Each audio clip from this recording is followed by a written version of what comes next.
Hello and welcome to Iceland. My name is Gylfi and I'm going to tell you everything about the 16 bad habits that tourists might want to leave behind when they visit my country. And I'm of course including many useful tourist tips. So this video is a big information package that I'm going to decorate with my own footage because Icelandic nature looks way better than my face.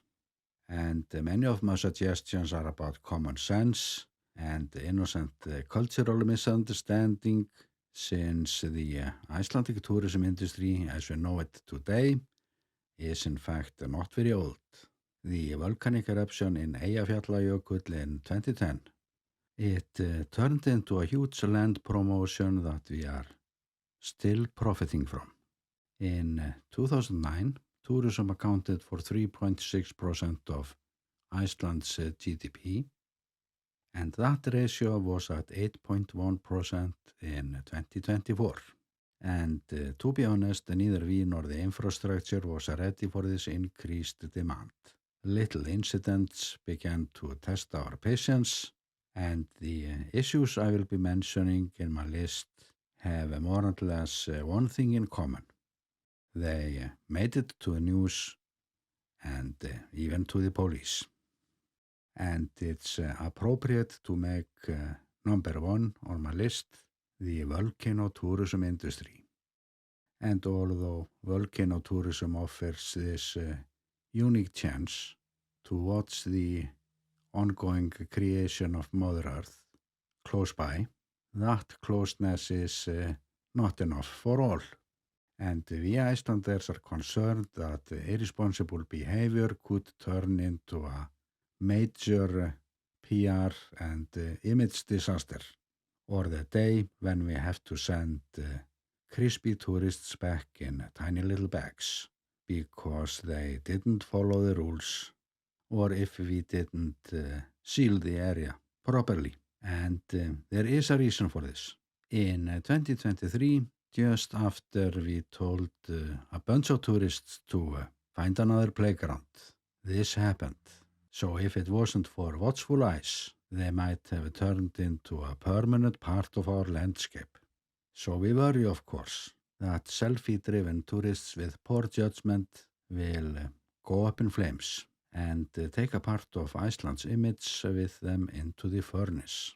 So the Icelandic media has shown no mercy, and images of Darwin Award nominees are common, and our responses have also a lot to do with our strong network of non-profit volunteer-based search and rescue teams who operate from almost every village in the country. These are the people that are ready day and night to fight some of the hardest conditions here, looking for lost people on mountains, glaciers, lakes, digging through avalanches or mud flows, and of course be there for our fishermen and even rescue them from sinking ships. So the attitude of Icelanders is shaped by this story, making our patience towards social media stunts extremely limited. And for us, it is an insult and disrespect to take advantage of this free service for the sake of idiocracy. Although it has been proven that our search and rescue teams, they also rescue the idiots. And let's move to number 2, which is also about safety. If you got your driver's license after a few hours in a simulator, or you happened to find a driver's license in your breakfast cereal box, don't come to Iceland to celebrate with your first driving tour ever. And the reasons are obvious. And they explain why I prefer to drive a Jeep, since I'm frequently on the roads. And during this Sunday drive alone, I found 6 cars that needed to be towed. Rental cars with one thing in common: inexperienced drivers who actually got lucky to end up off-road when they lost control. And we have countless stories of drivers who can't even drive in reverse, like when they park in front of a highway road joint and ask for assistance to get back on the road. And the problem is that we can't stop them because they are in their legal rights to be there. And what makes this so serious is the fact that the vast Icelandic road network is far from perfect. Our roads can simply turn dangerous in an instant. Even our famous ring road suffers from way too many single-lane bridges, not to mention all the gravel roads and the highland roads that don't even have any bridges at all, which can make our roads very dangerous for inexperienced drivers. So I advise you to think twice. And the car rentals, they might not even supply the customers with a replacement car after performance like this. But this incident occurred 300 meters away from a car rental. And number 3 is also about our highways, or to tell our guests once again that we don't want them to be used as car parks, not even when the northern lights suddenly appear and you are seeing them for the first time. So some tourists even turn off the car lights to enjoy the show that has the potential to turn into a private tunnel of lights on their way to meet their maker, since this is not what other travelers expect on the middle of the highway. And this is also a problem during daytime, because there might be a good photo subject by the road. It could be a horse, a mountain, waterfall, or something nice. And if you are the kind of photographer that has to stop on the highway every 5 minutes, I advise you to do as myself. Get yourself a drone and park where it's allowed and fly from there. So number 4 is all about the drones. And first I'm going to refer to the general rules found on the internet. But the common sense rules are even better and more simpler, and mainly about to respect privacy, use a proper drone with a proper zoom lens for serious work, and it's also easier for them to bypass some of the many paid parking zones here in Iceland. So if you follow the principle of not letting anyone hear you or see your drone, you won't find yourself in problems. And it is also my advice to not be fooling around when it comes to wildlife. There are videos online of herds of terrified horses running away from drones on fields that are surrounded by ditches, and such scenes, they have nothing to do with nature filming. This is animal cruelty, because herds of terrified animals, horses, sheep, cows, or goats, they can easily end up in a ditch, just like the pilot if the farmer finds him. And the same goes for birds during nesting season, and I advise pilots to use the general wisdom found on YouTube to avoid problems, not just to protect the wildlife, but also to protect your gear. I can, however, say that drones and wildlife can go together up to some extent with the same principles as other wildlife photography, or careful approach and respect.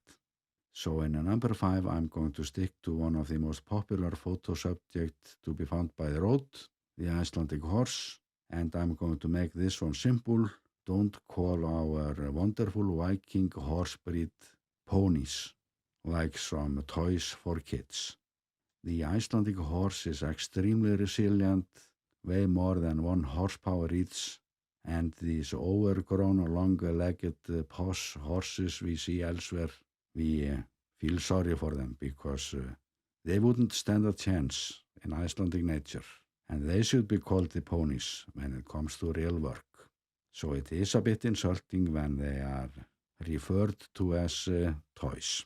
And let's move to number 6, where we continue talking about environmentally friendly means of transportation, or bicycles on the highway. In most cases, tourists, because we Icelanders know better. And cyclists have actually been around in Iceland for a long time. Many of our first visitors were strange Germans on bicycles with backpacks full of canned food, and the relationship between Icelandic drivers and cyclists has generally been quite good, and serious accidents are rare. However, there is this increased number of inexperienced drivers on the highways, and our highways don't allow for cyclist traffic. I think bicycles have no place on our busiest roads, like many parts of Highway number 1 and the Golden Circle. And the buddies cycling side by side on a narrow roads can cause a significant risk of accidents, like I've seen numerous times on my travels. So it has to be clear that cyclists are guests on roads that were not made for them. And luckily, there are ways to plan around such facts with alternative solutions. So let's move away from the highways and into the urban areas where Airbnb is sometimes where it's not supposed to be. It is, of course, entirely Icelanders' fault for allowing these activities in residential areas. However, tourists dragging suitcases on wheels through neighborhoods 5 o'clock in the morning is not being a good neighbor. And we all want good neighbors, of course. And the next rule is also about respect, or number 8, which is actually about number 2 as well, or tourists doing number 2 just wherever, even in people's backyards. And believe me, you don't want to be caught with your trousers down in some hillbilly village, not even if they failed to install a public toilet there.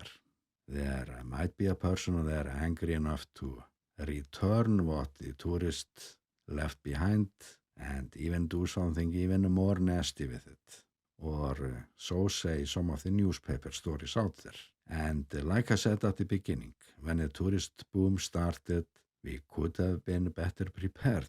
Like it takes the Icelandic bureaucracy several years to install a toilet by the highway. First, they have to do an analysis of different types of travelers, what they consume, why, where, how, and how much of it, how many birds are flying over the toilet location during peak hours, will the toilet insult them, and then they have to hire a horse whisperer to see what the local horses feel about the toilet location. And after this process, it takes tens of experts, a few more years, for 200 euros an hour to reinvent the toilet, of course. So this is why it took Icelanders so long time to catch up after the tourist boom started. And the next issue is also about hygiene. And it's deep-rooted in our culture. So number 9 is about swimming pool rules. And the basic rule is, take a bath before you join the pool. But that has been a huge problem. And in some cases due to cultural differences. So let's start with a little lesson in our own culture, because Icelandic swimming pools are a very rich part of our culture. And I'm not talking about the fancy, expensive nature baths.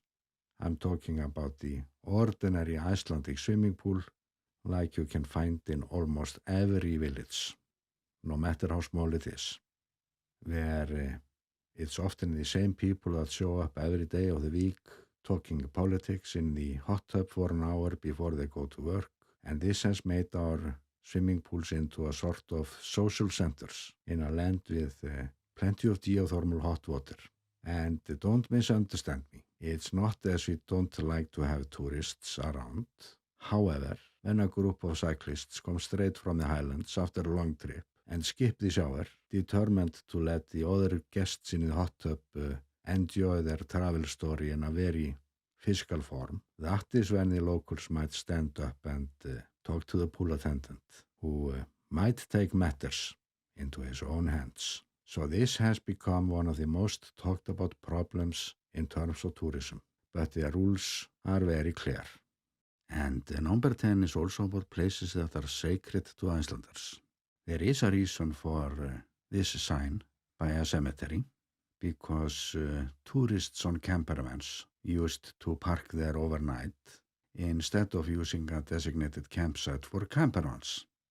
I'm, however, going to admit that since I'm a photographer, I tend to park in the nature and even sleep in the car when I'm capturing the early hours or nighttime footage, like during summer solstice. And it is not forbidden to park in the nature and stay overnight, but it does matter where you do it. And we don't want overnight tourists on car parks or public sightseeing spots. And we have always the option to drive to the next farmhouse and simply ask the farmer if we can dwell on their land overnight at some peaceful spot.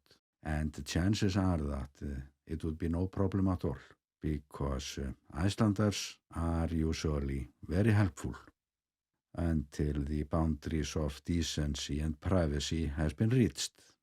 And that brings us to number 11, the tipping culture in Iceland. And there we have a topic that I might have covered differently just 10 years ago. So don't let the older videos online mislead you, because tipping is quite common in Iceland now, although it is not mandatory, nor is it expected. The most drastic change is, however, that I've seen the built-in tipping feature becoming a part of the card payment system. And that feature alone is telling me how the tipping culture has been developing. So if you like my videos, you can buy me coffee with the link in the video description. And number 12 is about the realistic tourist expectations when it comes to the Northern Lights. Do not book a Northern Light tour several weeks or months in advance and expect good results. 3 to 4 days in advance might be your best chance, although we really don't know anything until we are out there after it's dark. So I'm linking to a Northern Light video, because Northern Lights are not as easy to see as some make it look like. And that can in many cases be blamed on the tour provider. But number 13, we can only blame that one on tourists, or this nasty habit to bring stickers to the country and just glue them anywhere, like dogs leaving their marks. And humans should know better. And when this problem gets to the level when it covers official information signs, this can be categorized as vandalism.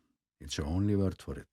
And we can literally call this graffiti for those who are too lazy to even write it themselves. So number 14 is about not to be too naive, although the crime rate in Iceland is low, because Iceland has been targeted by groups of foreign pickpockets who have been doing their tricks mostly at the most crowded and popular tourist destinations. And a small country like Iceland, it doesn't offer many escape routes from where these people tend to hang around. So it is highly important to report thefts instantly and start with a travel guide, because this won't be tolerated. And when we capture pickpockets, we lock them in and let them eat nothing but the traditional Icelandic food for weeks, a rotten shark and fermented sheep balls. And after deportation, they will never return. And number 15 is about to respect restrictions when it comes to car rentals. And I'm not saying this because I feel sorry for the car rentals. I feel more sorry for the tourists who run into problems that they can avoid. There are different rules in place depending on what type of car you rent, and it should be your first job to make sure that you know what you're signing for. Like if you're going for the Highlands, make sure that the car you have is not only suitable but legal as well when it comes to the rental agreement. And this can actually be a bit complicated, since the Highlands are divided into many levels of difficulty. So to spend some time planning is very wise, and you don't want to get stuck with an Icelandic repair bill, or keep our search and rescue teams busy using some of the cheapest rental cars where they shouldn't be, because it's very easy to damage cars on the Highlands. I know everything about that. And finally, number 16, which is a related issue, it is very easy to make Icelanders mad when it comes to off-road driving. And the reason is very simple. When it comes to the highlands, it takes the vegetation decades to heal. So tire tracks that can be seen from satellite images on untouched ground after a joyride is considered to be a major crime actually. And this is not just about the highlands.